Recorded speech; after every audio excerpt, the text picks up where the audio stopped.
Shalom y bienvenidos a Vía Hafta Yisrael, una frase hebrea que significa amarás a Israel. Esperamos que se queden con nosotros, ya que nuestro maestro, el Dr. Baruch, nos compartirá una enseñanza expositiva de la Biblia. El Dr. Baruch es profesor titular del Instituto Zera Abraham, con sede en Israel.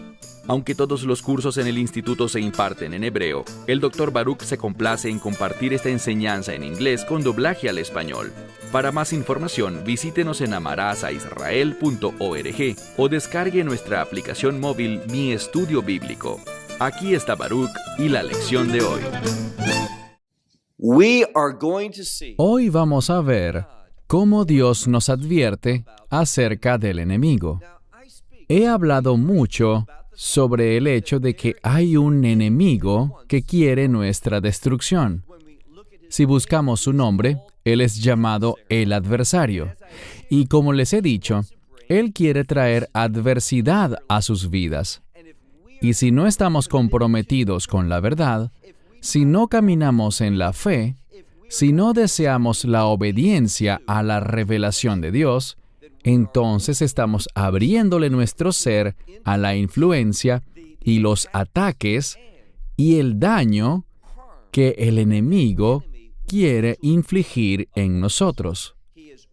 Él es despiadado, es cruel. No hay nada que no esté dispuesto a hacer para lograr sus planes malvados y perversos. Pero es solo mediante la verdad de Dios, el ministerio del Espíritu Santo, nuestra respuesta a la voluntad de Dios, que podremos tener esa experiencia victoriosa. No al final, sino ahora mismo en este mundo, para caminar conforme a los objetivos de Dios, para cumplir con sus propósitos y poder tener un testimonio digno de admiración. Bien, toma tu Biblia y busca conmigo 1 Timoteo capítulo 4. En este estudio, solo incluiremos los primeros 5 versículos de este cuarto capítulo. Lo terminaremos Dios mediante luego, pero quiero que nos tomemos un buen tiempo, no mucho, pero sí lo suficiente para analizar estos versículos detenidamente, lentamente, y así poder entender lo que Pablo realmente le está diciendo a Timoteo. Timoteo tenía responsabilidades. Él era un líder joven, pero no era un novato. Aunque era joven en edad, era maduro en la fe. Él tenía mucha experiencia como servidor del apóstol Pablo. Fue educado por él y se hizo adulto como un hombre de Dios, un siervo de Dios. Y noten lo que Pablo le dice en el capítulo 4. Comencemos. Pero el Espíritu.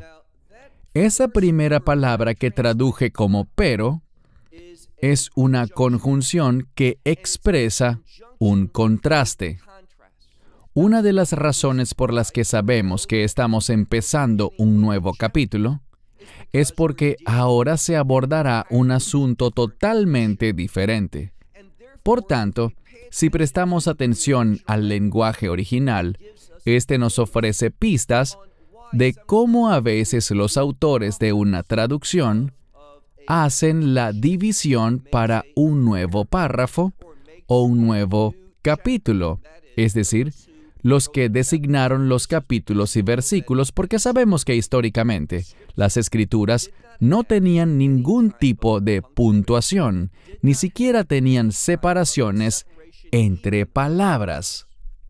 No habían capítulos ni versículos. Todo esto lo añadió el hombre para ayudarnos a dar referencias de la Escritura y darle más claridad al texto, separando las palabras de manera que las entendiésemos mejor. Aquí estamos empezando un nuevo capítulo y la razón es que se tratará un asunto nuevo. Y eso nos lo está enseñando esta primera conjunción. En varias Biblias se tradujo como ahora, y no sé por qué, ya que lo correcto es usar la palabra pero, porque se estaba hablando de una cosa y ahora se hablará de algo distinto, algo que va en otra dirección, un asunto nuevo, así que es pero. pero el Espíritu, y el término que sigue normalmente se traduce como manifiestamente, y es una palabra con la que quizá estemos familiarizados. De allí se deriva la palabra griega rema, la cual es otra de las formas para decir palabra en griego. Hay una palabra escrita, una idea, una mentalidad, y en griego se hace referencia a esto mediante una palabra griega totalmente diferente. La palabra es logos, la cual se refiere a un pensamiento, a un modelo, un plan, algo escrito. Mientras que rema es una proclamación que pone en acción lo que estaba escrito. Se toma esa lógica, ese deseo, ese modelo emanado de Dios y se enuncia para que se haga manifiesto. Es muy similar a lo que vemos en Génesis, cuando Dios dice, «Vaihi» o «hágase la luz», y hubo luz. Así que estamos hablando de algo que está siendo proclamado y que se manifestará. Y eso es lo que Pablo quiere que Timoteo sepa.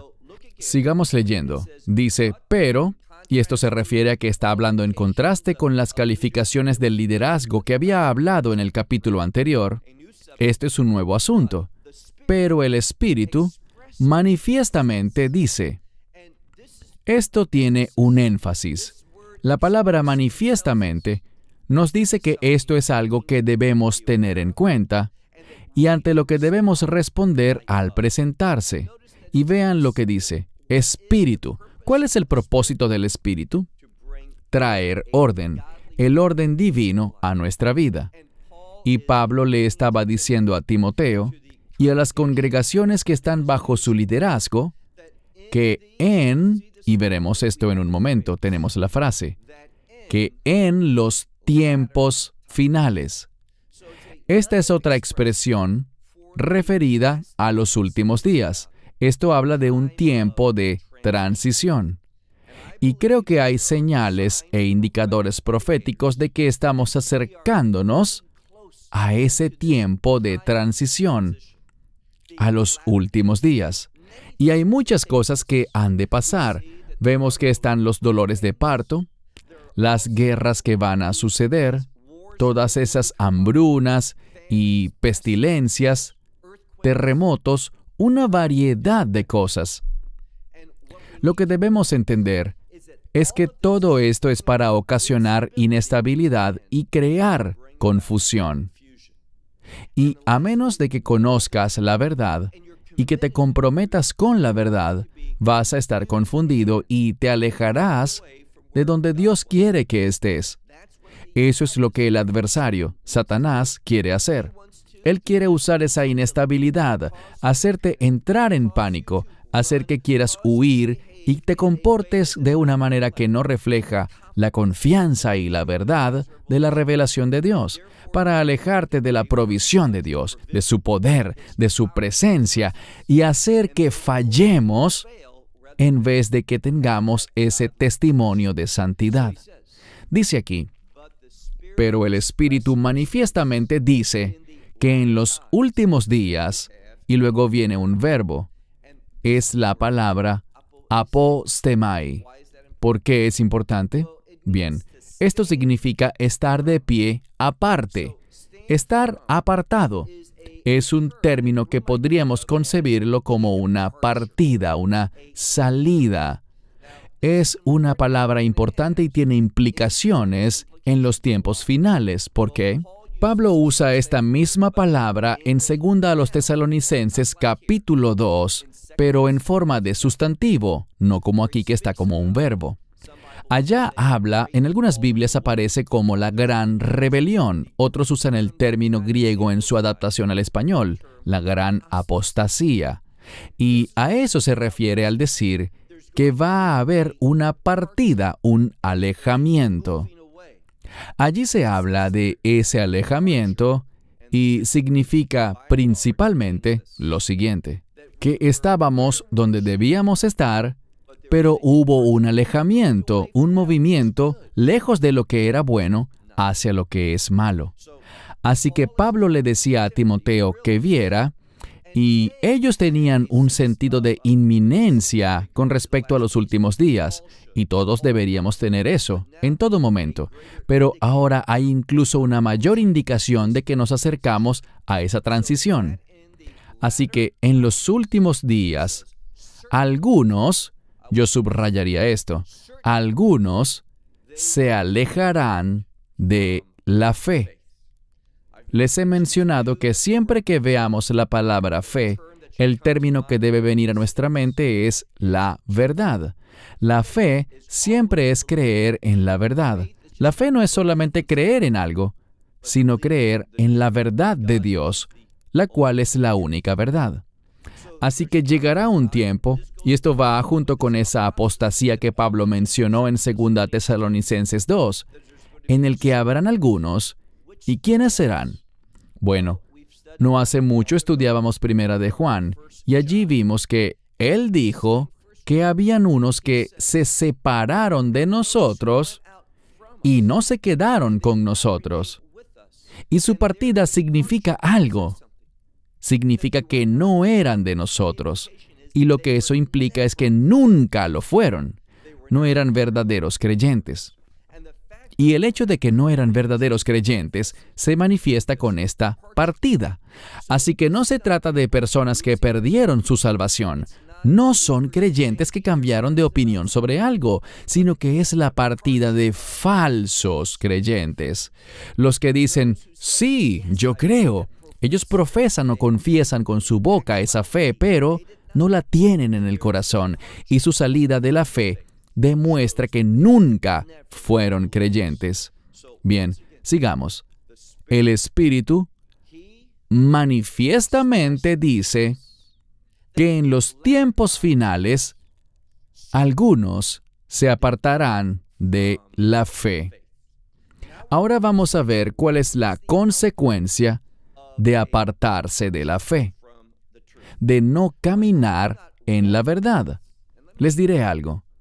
Uno de los grandes problemas de la actualidad en la comunidad de creyentes es la falta de respeto por el poder de la palabra de Dios, la autoridad de la palabra de Dios. En otras palabras, la gente se toma las Escrituras de una manera muy casual.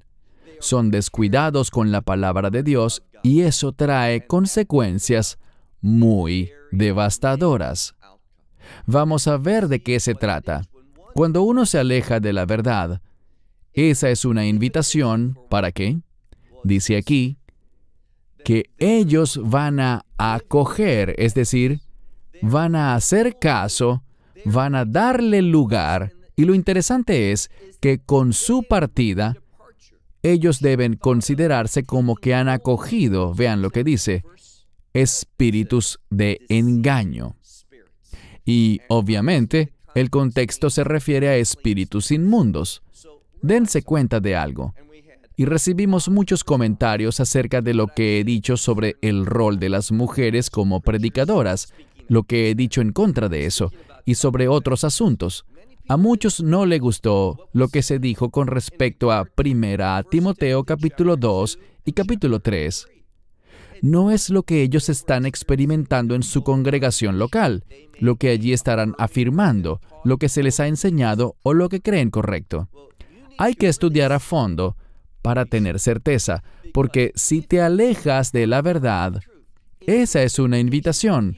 Tú, según lo que dice el texto, cuando te alejas de la verdad, estás acogiendo espíritus de engaño, espíritus impuros.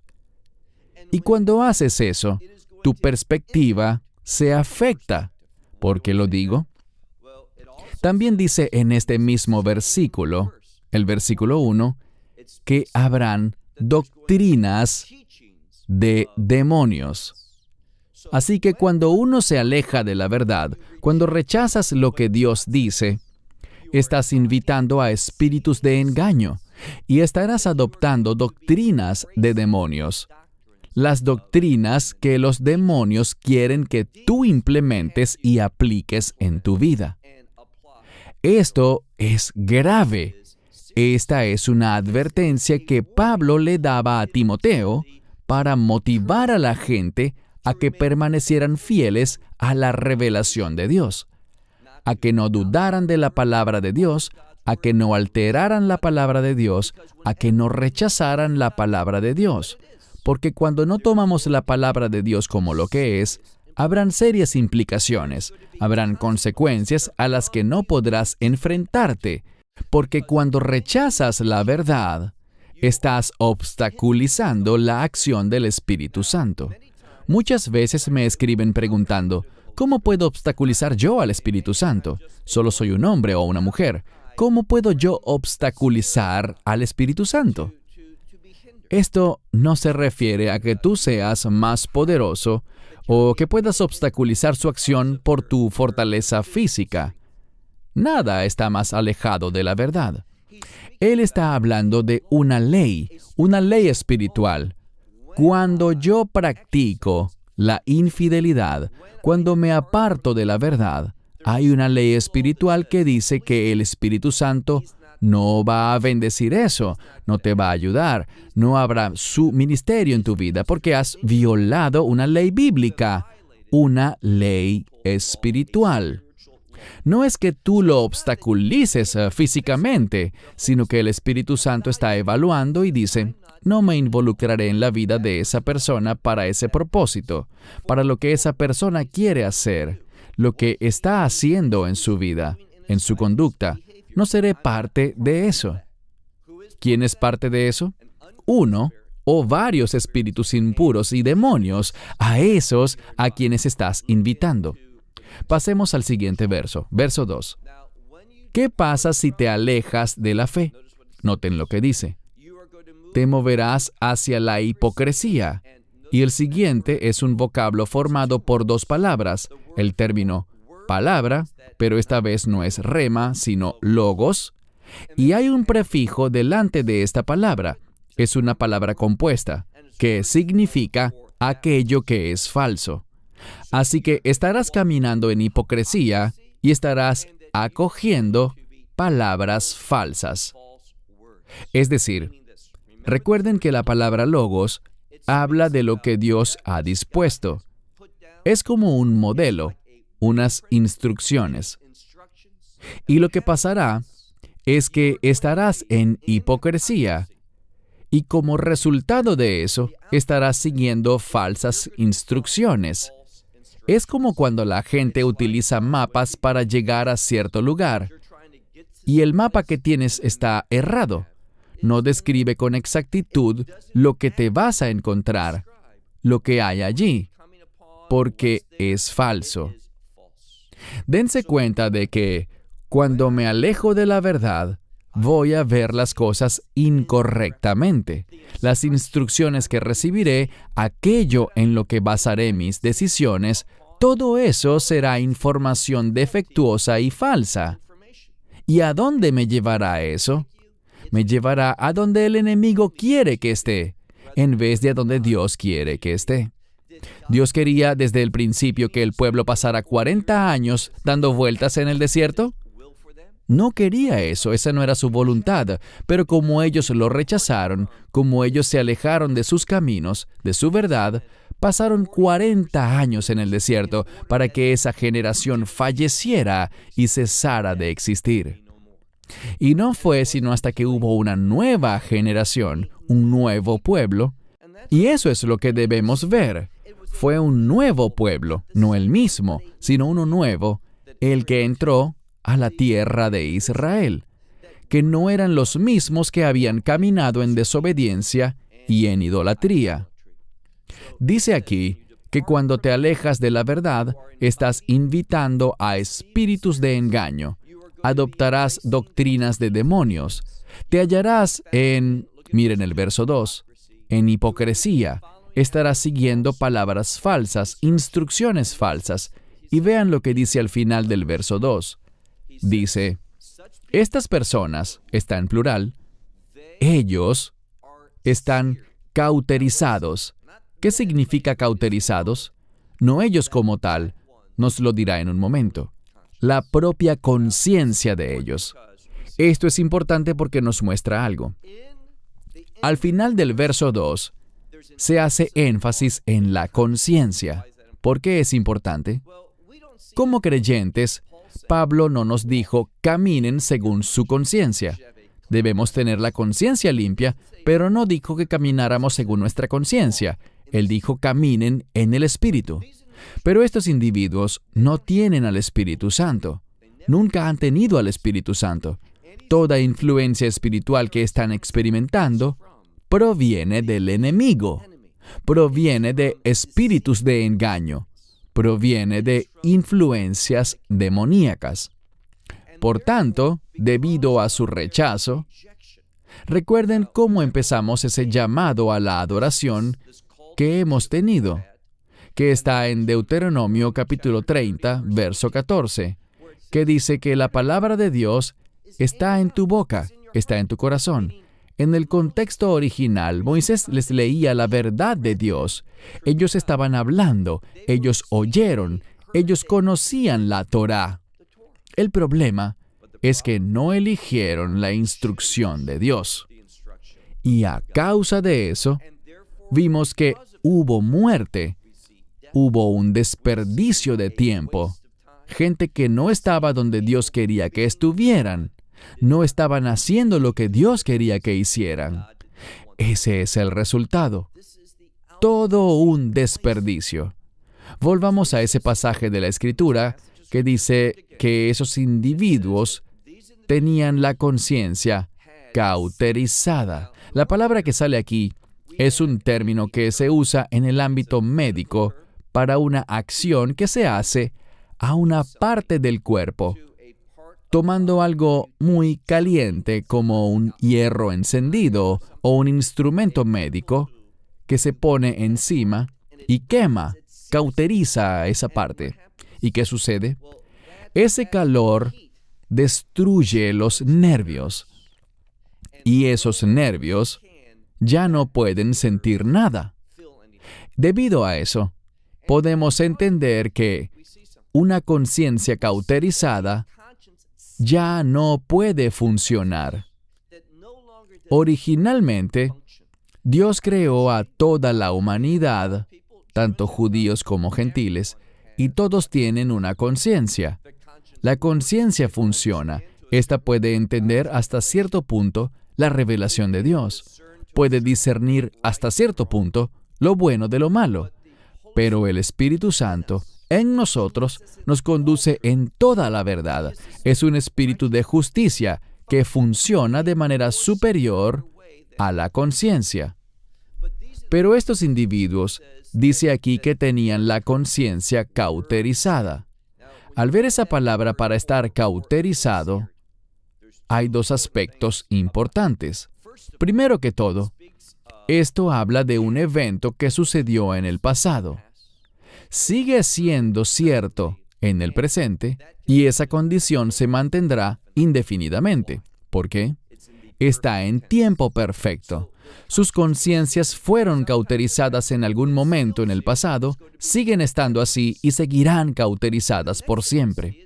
Lo siguiente que vemos es que esta frase aparece en voz pasiva. Eso quiere decir que no fue algo que ellos hicieron, sino que algo actuó sobre ellos desde afuera. ¿Y qué fue? Fue la influencia de esos espíritus de engaño y las doctrinas de demonios. Todo eso comienza, ¿con qué? Todo eso comienza cuando uno se aleja de la verdad. Hacer eso es muy peligroso. Cuando te alejas de la verdad, te adentras en un lugar muy peligroso. Es de eso que Pablo estaba hablando. Y quería que la gente no cediera, no fuese descuidada con la palabra de Dios, sino que permaneciera en la verdad, que no se alejara de la palabra de Dios. Pasemos ahora al verso 3. Y solo nos quedan 3 versos más, el 3, el 4 y el 5. Y veremos que se habla de ciertas cosas. Muchas veces queremos hacer interpretaciones con base en nuestra experiencia, pero lo que Pablo le estaba instruyendo a Timoteo Eran cosas que iban a caracterizar a los últimos días. Así que no hay que buscar en la historia las cosas que se estaban refiriendo aquí, porque esto es algo que iba a pasar después. Dice aquí que habrá quienes prohibirán el matrimonio. Ahora bien, la prohibición del matrimonio. La palabra para prohibición también tiene que ver con ejercer un cierto grado de control. Si prohíbes algo, es porque quieres controlar la situación o crees que tienes algún derecho a controlarla. Y lo que dice aquí es que habrá líderes que querrán decirte con quién sí y con quién no te puedes casar, sin estar basados en la Escritura, sino en su propio deseo de controlarte.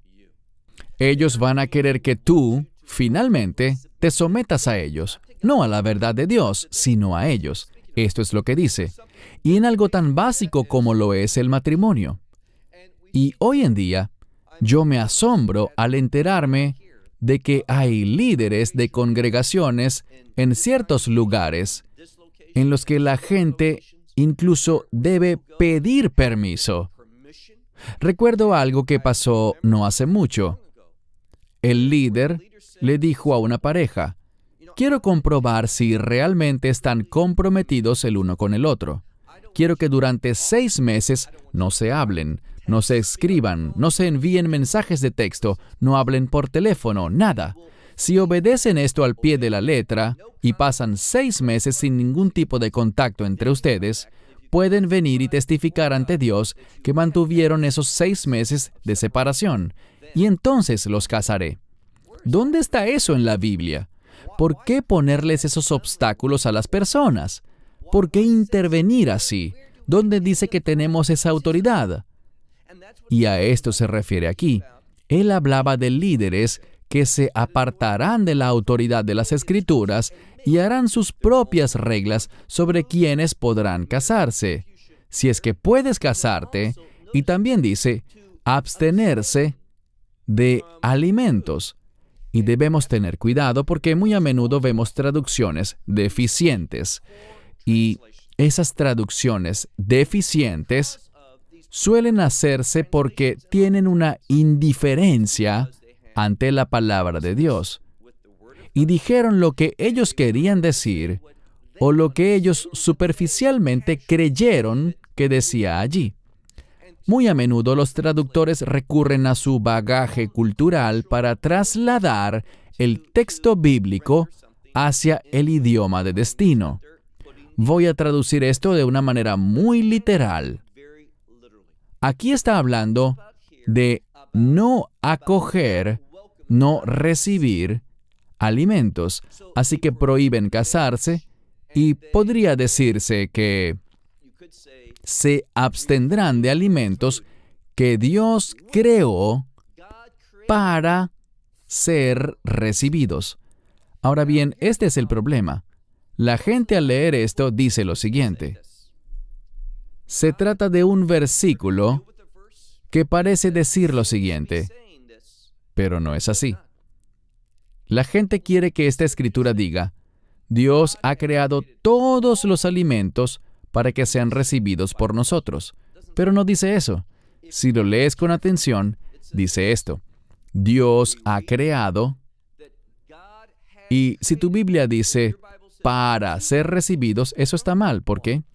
Para ser recibidos sería un verbo, pero si revisas bien, verás que este es un adjetivo. Esto es muy importante. Segundo, está la preposición eis, que significa para, antes de ese adjetivo. Así que dice para ser recibidos. Entonces Dios creó alimentos para ser recibidos. No se refiere a todos los alimentos, sino a los alimentos que Dios creó para ser recibidos. Dios ha dicho, esto es alimento, y si vemos, por ejemplo, en Levítico y el libro de Deuteronomio, hay capítulos en los que Dios dice, esto es alimento y esto no lo es. Esto se puede comer y esto no. ¿Quién lo dice? Dios. Y hoy en día la gente ignora eso por completo. No deben hacerlo. ¿Cuál es la metodología de interpretación que dice, bueno, si la Biblia habla del diezmo, diezmamos hoy, cuando el diezmo era para Jerusalén? Hoy no entraremos en ese tema, pero es muy interesante que muchos enseñan sobre el diezmo, y no estoy en contra de eso.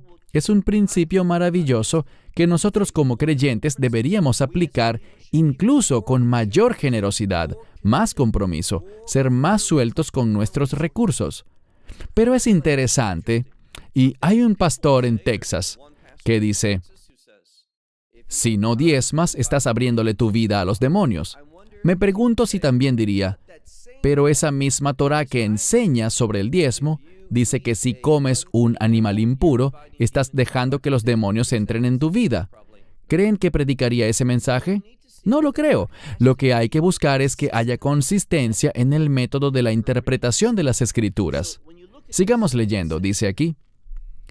Ellos prohíben alimentos que Dios, y se refiere a Dios, creó para ser recibidos. Para ser recibidos con acción de gracias. ¿Por quiénes? Por los que son fieles, por los que son creyentes y que tienen conocimiento de la verdad. De nuevo, aquí hay algo importante. Vemos el término creyentes y también el término verdad. Los creyentes tienen conocimiento de la verdad. ¿Y cuál es la verdad? La palabra de Dios, la revelación de Dios, las Escrituras. Así que él estaba diciendo que nosotros no debemos rechazar alimentos que Dios ha creado y su palabra, su verdad lo respalda, para ser recibidos con acción de gracias, no rechazados. Y hoy vemos que hay tanto énfasis en que no se puede comer tal cosa, que esto no es sano, esto no es bueno. Les diré algo, nuestros cuerpos funcionan de manera maravillosa. Y muchas veces nos preocupamos mucho acerca de lo que podemos comer o lo que no podemos comer, si tal alimento es bueno o saludable. Si tuviéramos ese mismo compromiso, esa misma preocupación por lo que deberíamos hacer o no espiritualmente, cómo deberíamos ordenar nuestra vida, prestarle atención a la palabra de Dios, estaríamos mucho más saludables, tanto espiritual como físicamente, si tan solo tuviéramos ese mismo compromiso con la palabra de Dios y con sus caminos. Leamos ahora el verso 4. Porque toda la creación de Dios es buena. ¿Qué significa eso? Significa que todo lo que Dios ha hecho tiene un propósito. La palabra bueno significa aquello que es conforme a su voluntad. Para todo lo que Dios ha creado, Él tiene una voluntad respecto a eso. Hay algo que Él quiere hacer con eso, hay un propósito. Ahora, si ustedes le preguntan, por ejemplo, a un rabino, ¿para qué Dios creó animales que son impuros? Es para que podamos tomar decisiones sabias, para que podamos tomar decisiones que testifiquen que le pertenecemos a Él. La gente dice, ¿por qué no haces esto? Hay un pasaje de la Biblia que dice, a ellos les parece extraño que ustedes ya no corran con ellos, como lo hace el resto del mundo, que ustedes tomen una decisión que sea distinta. ¿Y por qué la tomas? Debido a tu fe. Así que esos animales impuros tienen un propósito. Están allí para que podamos demostrar discernimiento, demostrar nuestra obediencia a Dios, que podamos mostrar que somos personas que se someten a sus instrucciones. Dice aquí, porque toda la creación de Dios es buena y nada, dice aquí, nada debería ser, noten lo que dice, nada debería ser rechazado. ¿Por qué? Con acción de gracias ha de ser recibido. Así que no lo rechacen. Dice aquí que deben recibirlo con acción de gracias. Y luego nos dice cómo. ¿Cómo hacemos eso? ¿Se refería aquí a todo? si el asunto, es decir, si el tema finalizara en el verso 4, podríamos sacar esa conclusión, pero vemos algo aquí. Verso 5. El verso 5 es una continuación que explica lo anterior. ¿Cómo sé que es una continuación y una explicación? Bien, si se fijan, tenemos una partícula muy importante, la palabra griega gar. Gar se suele traducir como porque, y su función es esta. Luego de decir algo, esa palabra griega gar identifica que se hará otra afirmación que está relacionada con lo que se acaba de decir. Así que el asunto no ha finalizado en el verso 4. La idea continúa. Sigamos leyendo. Dice, porque toda la creación de Dios es buena. Y nada es, esta palabra que viene significa rechazado, sino que más bien es recibido con acción de gracias. Porque, fíjense en lo que dice, último verso de hoy, el 5. Porque es santificado. Esto está en voz pasiva, es decir, que algo causa que sea santificado. ¿Cuál es el concepto de santificado? Santificado tiene que ver con santidad. De hecho, la palabra santo aparece en la palabra santificación. Es el proceso de volverse santo. Y ahora les diré lo que mucha gente cree. Si yo oro, eso lo santifica. No vemos que diga eso en la Escritura. Eso no es lo que dice. La santificación es un proceso en el cual la santidad, y entiendan algo, la santidad es una palabra de propósito. Cuando yo tengo un comportamiento santo, es porque me estoy comportando según los propósitos de Dios. Cuando tengo un comportamiento impío, es porque no estoy cumpliendo el propósito de Dios. Así que cuando dice que es santificado, debemos entender que habla de propósito. Y vean lo que dice aquí. Hay que leer todo el texto y comprender las partes del versículo y lo que esas partes aportan para un correcto entendimiento. Dice aquí, porque es santificado a través de la palabra de Dios. Así que me doy cuenta del propósito. Todo lo que Dios creó es bueno, pero no entiendo el propósito intrínseco. Es decir, yo no conoceré el propósito, cómo responder ante eso, cuál es la utilidad que eso tiene para Dios, a menos de que conozca su palabra. Así que allí mismo nos está diciendo que todo lo que Dios creó tiene un propósito, es bueno, pero es solo a través de la revelación de su palabra que yo puedo afirmar el propósito. Afirmar el propósito de Dios es la santificación. Eso es lo que es, someterse a los propósitos de Dios. Él dijo aquí, todo lo que Dios creó es bueno, tiene un propósito, y no debería ser descartado o rechazado a la ligera, sino que más bien nos dice que debe ser recibido con acción de gracias. Darle la bienvenida, entender que tiene un propósito, dándole gracias a Dios por lo que Él ha hecho. Y luego nos dice, porque esa cosa, lo que debes hacer con ella, su propósito, es revelado, es santificado por la palabra de Dios y por la oración. Es decir, es necesario que yo aborde la palabra de Dios, su revelación, en oración. Esto significa que debo ponerme en la presencia de Dios. La oración es eso. La oración es cuando uno dice, Dios, estoy invitando, estoy pidiendo, estoy deseando que se ilumine tu revelación. Verán, la oración no es solamente que yo me ponga a decirle a Dios lo que yo quiero, lo que deseo, lo que quiero que Él haga. Eso no es orar. Puedes decirle a Dios tus súplicas, pero una parte muy importante de la oración es escuchar a Dios. Así que nos encontramos con su palabra y también queremos su iluminación. ¿Por qué? Para saber cómo responder ante algo determinado, sea lo que sea. Ahora bien, los alimentos, y concluiré con esto. Los alimentos son algo que manejamos todo el tiempo. 3 veces al día, desayuno, almuerzo y cena. Algunos bocadillos entre comidas y esas cosas. Pero los alimentos, lo que comemos y bebemos, es algo constante durante el día. Y una de las razones por las que Dios nos da instrucciones, las leyes alimentarias, es porque eso nos acompaña durante todo el día, toda la semana, todo el mes. En otras palabras, por toda la vida. Y esas leyes alimentarias nos indican algo. Del mismo modo que lo vemos con respecto al matrimonio y la intimidad dentro del matrimonio, hay reglas que Dios ha establecido sobre cuándo podemos tener intimidad y cuándo no.